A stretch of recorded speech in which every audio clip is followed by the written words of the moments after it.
Il n'y eut aucune parole. Seulement le bruit d'une lourde botte militaire écrasant le béton et le craquement écœurant de mes propres métacarpiens qui cèdent. J'étais allongé sur le sol maculé d'huile du parking de Vanguard Architecture, une agence d'architecture parisienne, les yeux levés vers l'homme qui m'avait élevé. Sous la lumière blafarde des néons, il n'avait rien d'impair. Il ressemblait à une équipe de démolition. Il leva de nouveau le pied, visant ma main droite, ma main dominante, celle qui dessinait des gratte-ciels. « Si tu refuses d'utiliser ces mains pour signer le prêt de ton frère, hurla-t-il, des postillons frappant ma joue, alors tu ne les utiliseras plus du tout. » Je ne criai pas quand son camion quitta le parking en trombe. Crier exige de l'énergie, et je n'en avais plus. Ma main droite n'était plus qu'un amas d'os broyés et de chair enflée, pulsant au rythme de mon cœur. Mais mon esprit, lui, s'était déjà détaché. Il flottait au-dessus du béton, froid, méthodique, évaluant les dégâts comme un inspecteur de chantier notant une défaillance structurelle critique. De ma main gauche, ma main maladroite, tremblante mais encore fonctionnelle, je sortis mon téléphone. Je dépassai le contact de ma mère. J'ignorais les noms de mes amis. Je composai le 112. Urgence, quelle est votre situation? Agression, répondis-je. Ma voix sonnait étrange, creuse, métallique. Parking de Vanguard Architecture. J'ai besoin d'une ambulance et de la police. Êtes-vous en sécurité, madame? L'agresseur a quitté les lieux. Agresseur. Pas papa. Pas mon père. L'homme qui venait d'écraser mon gagne-pain avait cessé d'être mon père au moment précis où son talon avait heurté mes phalanges. Il n'était plus qu'un risque.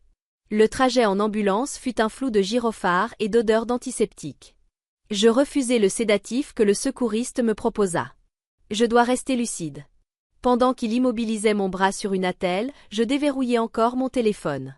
J'ouvris mes contacts, la famille Brennan. Mon pouce plana au-dessus de supprimer. Depuis 26 ans, ce groupe familial était une source constante d'angoisse, de culpabilité, de reproches sur les déjeuners du dimanche, de remarques passives-agressives sur mon poste prestigieux, de demandes d'argent déguisées en urgence. J'appuyai sur supprimer. Puis sur bloquer. Je descendis la liste. Maman, bloqué. Joshua, bloqué. Papa, bloqué. Ce n'était pas de la colère. C'était comme supprimer un virus d'un disque dur. Efficace.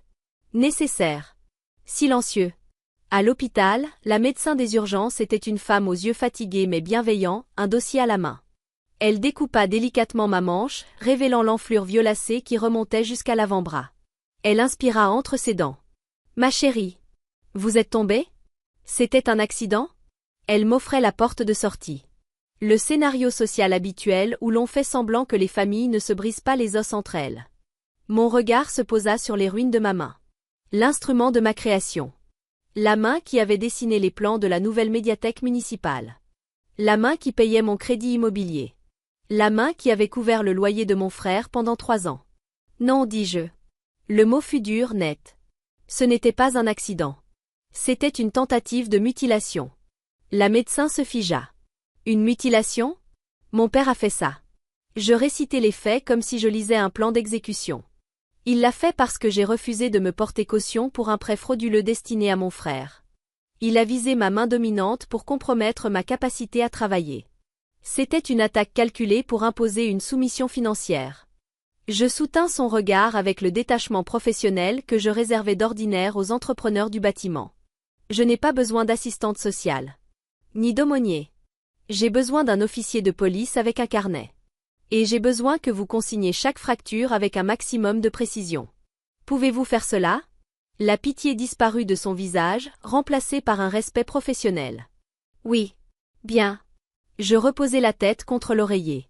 La douleur hurlait désormais, une clameur blanche dans mon système nerveux, mais je l'enfermai dans une pièce insonorisée au fond de mon esprit. La douleur attendrait. Pour l'instant, je devais bâtir un dossier. 2 heures plus tard, l'inspectrice Maurice entra dans la chambre. Silhouette anguleuse, regard sceptique, carnet tenu comme une arme. Elle tira une chaise près du lit, observant le plâtre qui emprisonnait mon bras droit jusqu'au coude. « Votre père est en garde à vue, dit-elle d'une voix neutre. Il affirme qu'il s'agissait d'une dispute familiale qui a dégénéré. Selon lui, vous l'auriez provoqué en vous moquant de sa situation financière. » Je ne ris pas. Je ne pouvais pas. De la main gauche, je déverrouillai mon téléphone et ouvris un tableau que j'avais intitulé Le Gouffre. Ce n'était pas une dispute, inspectrice. C'était un audit. Je lui tendis l'écran. Depuis 5 ans, je consigne chaque centime que mes parents ont englouti dans mon frère, Joshua. Je fis défiler la liste.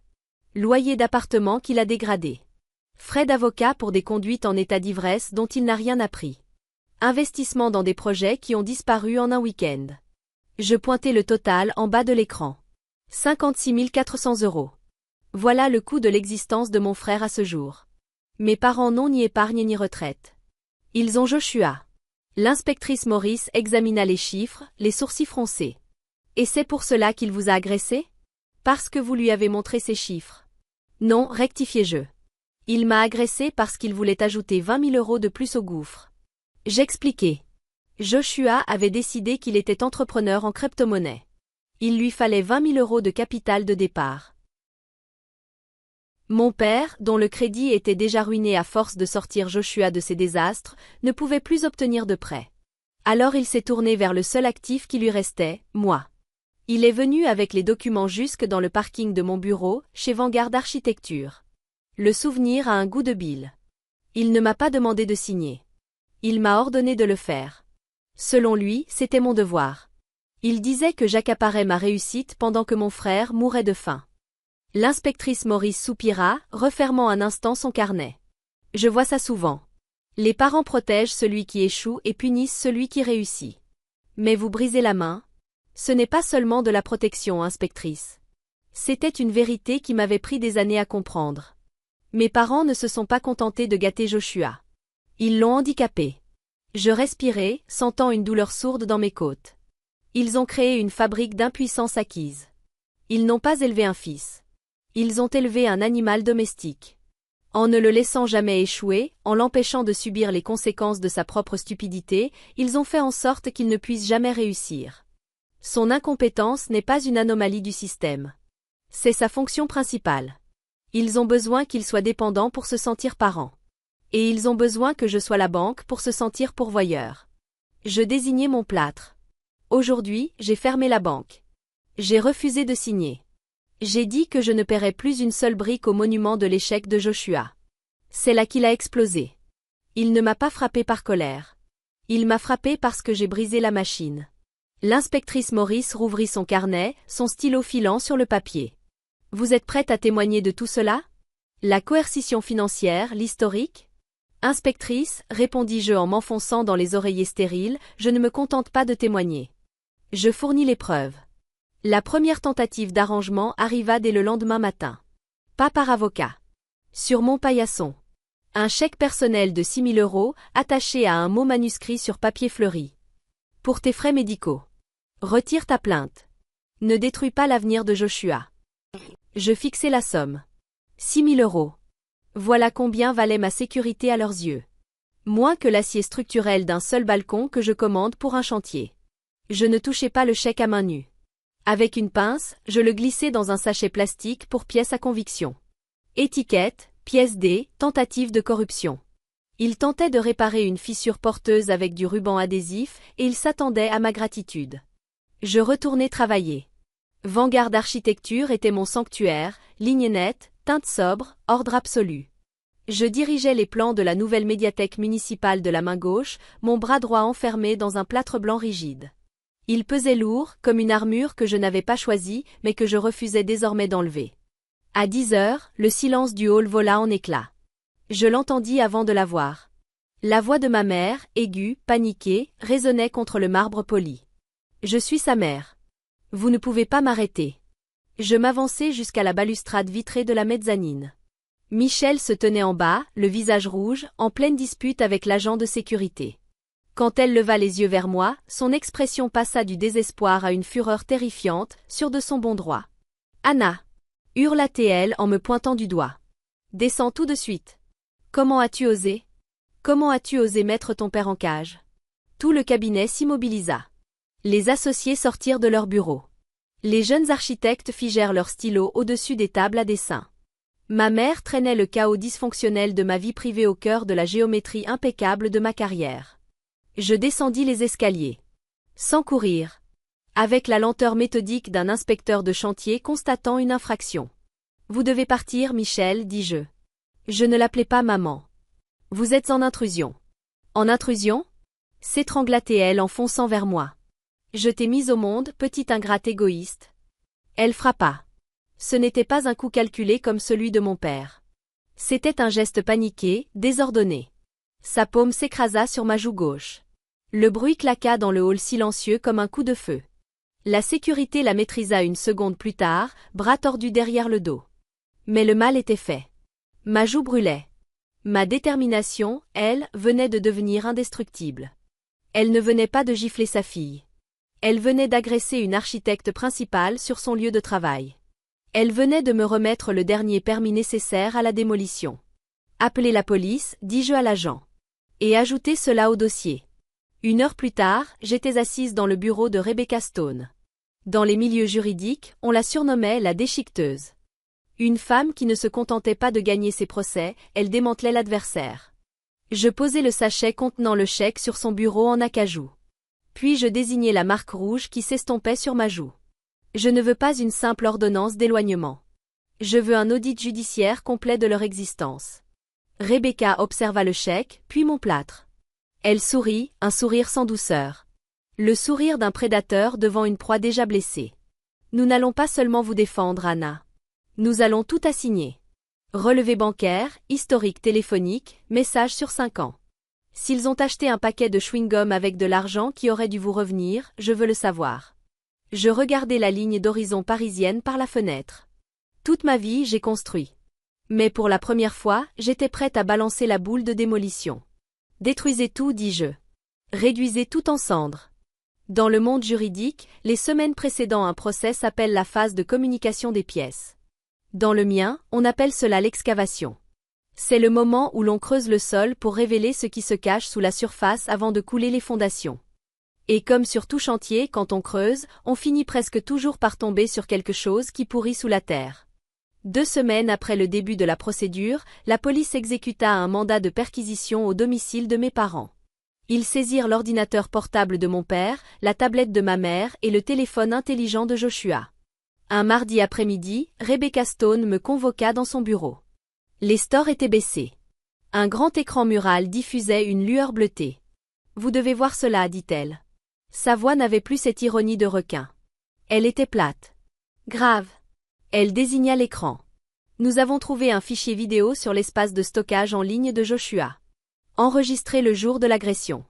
Horodaté 2 minutes avant votre appel au 112. Je fronçai les sourcils.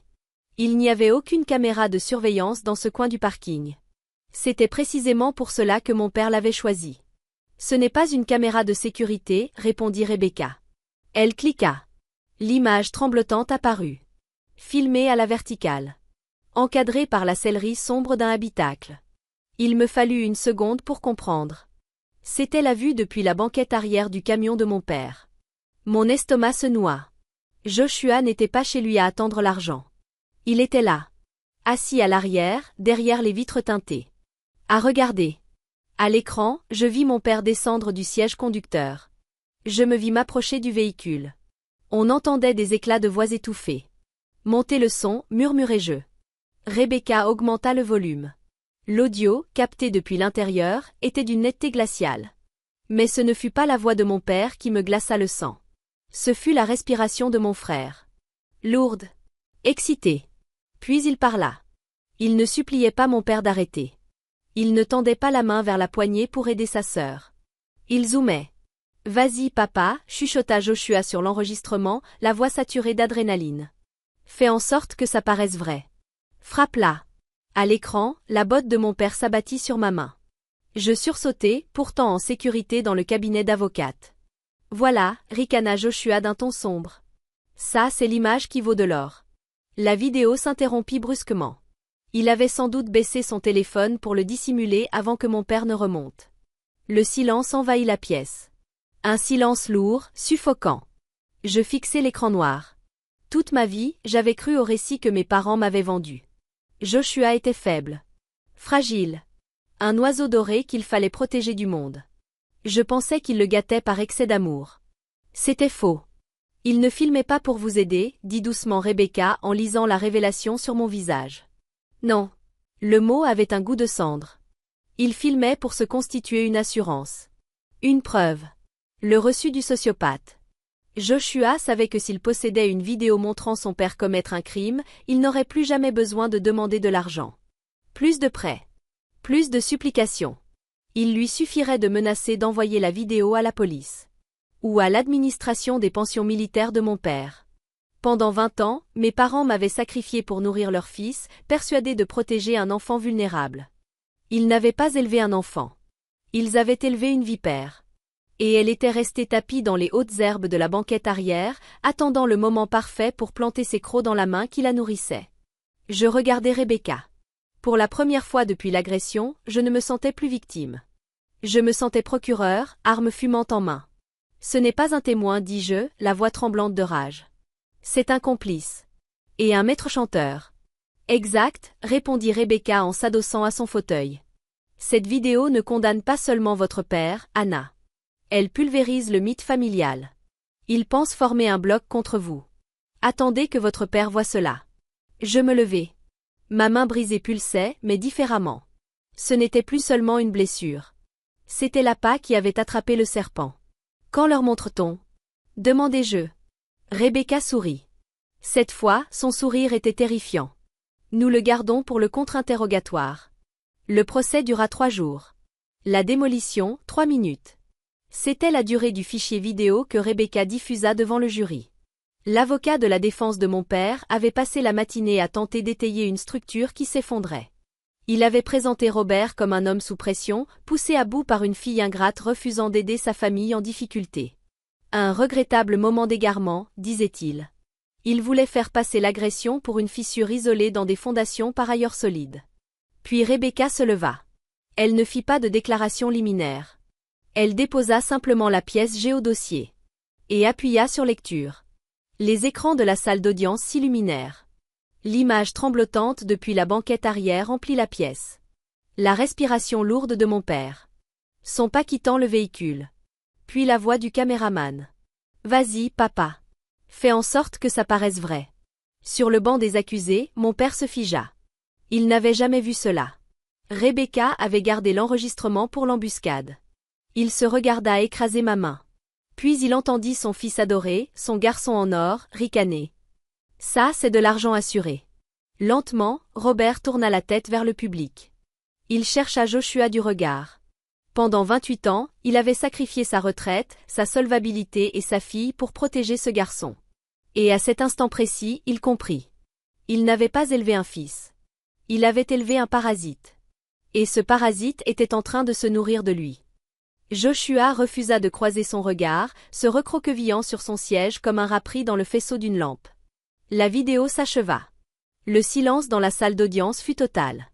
Le silence d'un immeuble qui implose, une fraction de seconde suspendue après l'explosion des charges, avant que la poussière ne retombe. La juge Hamilton présidait son tribunal comme un inspecteur condamnant un bâtiment dangereux. Elle ne regarda pas les avocats. Elle fixa mon père. « Monsieur Brennan, levez-vous. » Il se leva. Il paraissait plus petit. L'équipe de démolition terrifiante de mon souvenir avait disparu. À sa place, un vieil homme debout dans les décombres de sa propre vie. En 20 ans de magistrature, déclara la juge Hamilton, la voix résonnant contre les boiseries, j'ai vu des crimes passionnels. J'ai vu des crimes nés du désespoir. Mais rarement une malveillance aussi calculée. Elle marqua une pause. Vous n'avez pas seulement agressé votre fille. Vous avez tenté de détruire son utilité. Vous avez voulu briser ses mains parce que c'était la seule partie d'elle que vous estimiez, sa capacité à produire des revenus. Son regard se tourna vers le public, effleurant ma mère et Joshua. Ce tribunal rejette l'argument d'un simple conflit familial. Ceci n'était pas une famille. C'était une entreprise criminelle fondée sur la coercition et la violence. Et aujourd'hui, nous condamnons l'édifice. Elle revint à mon père. Pour coups et blessures aggravées avec intention de mutilation, je vous condamne à 15 ans de réclusion, dont 10 incompressibles. Ma mère hurla. Un cri théâtral, brut. Personne ne bougea pour la consoler. De plus, poursuivit la juge d'une voix tranchante, j'ordonne une interdiction de contact à vie. Vous n'aurez aucun contact avec la victime, Anna Brennan.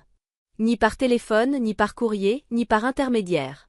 Elle se tourna vers l'huissier. Emmenez-le.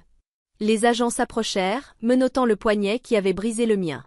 Mon père ne me regarda pas. Il regarda Joshua.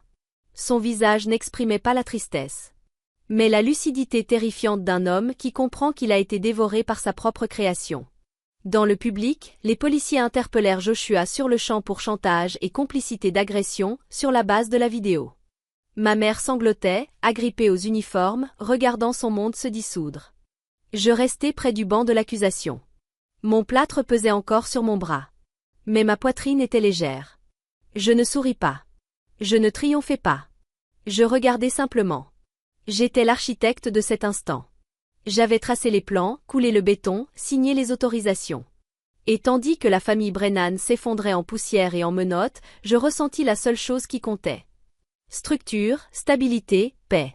3 ans après le jugement, je me tenais sur le trottoir devant un ancien entrepôt délabré. Désormais, c'était une forteresse de verre, d'acier et de lumière. Nous l'avions baptisé le refuge. C'était mon premier projet pro bono en tant qu'associé chez Vanguard Architecture. J'en avais dessiné chaque centimètre carré moi-même, d'une main qui me lançait encore les jours de pluie, mais qui ne tremblait plus quand l'essentiel était en jeu.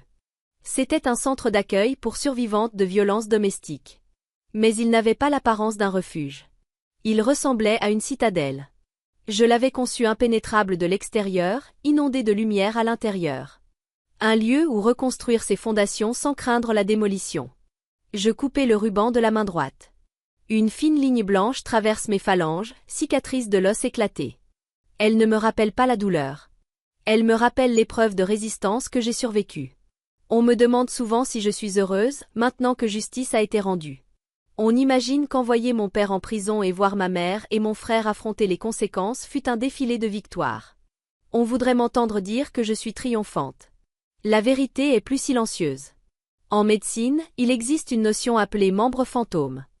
Un amputé ressent encore le bras ou la jambe qui n'existe plus. Une démangeaison sur un pied absent. Un patenté sur une jambe disparue. Couper sa famille, c'est une amputation spirituelle. On sait que c'était nécessaire.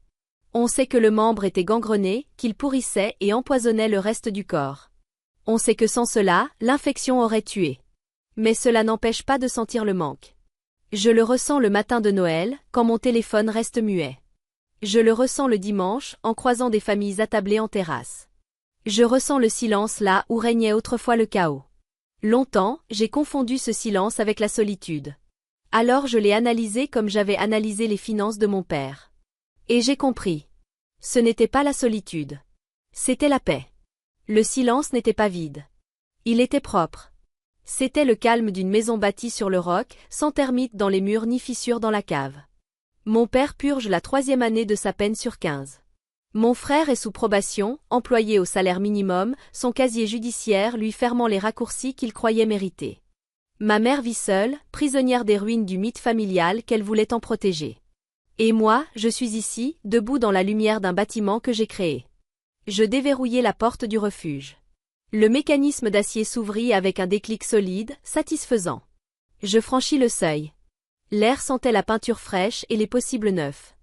On ne choisit pas le sol sur lequel on est construit. On ne choisit pas ceux qui ont posé les premières pierres de notre vie. Mais on peut condamner une structure si elle est dangereuse. On peut choisir de s'éloigner des décombres. Et si l'on est assez fort, assez courageux, on peut décider d'ériger quelque chose de magnifique à sa place. Si vous avez déjà dû partir pour vous sauver, racontez votre histoire. Vous n'êtes ni seul ni égoïste.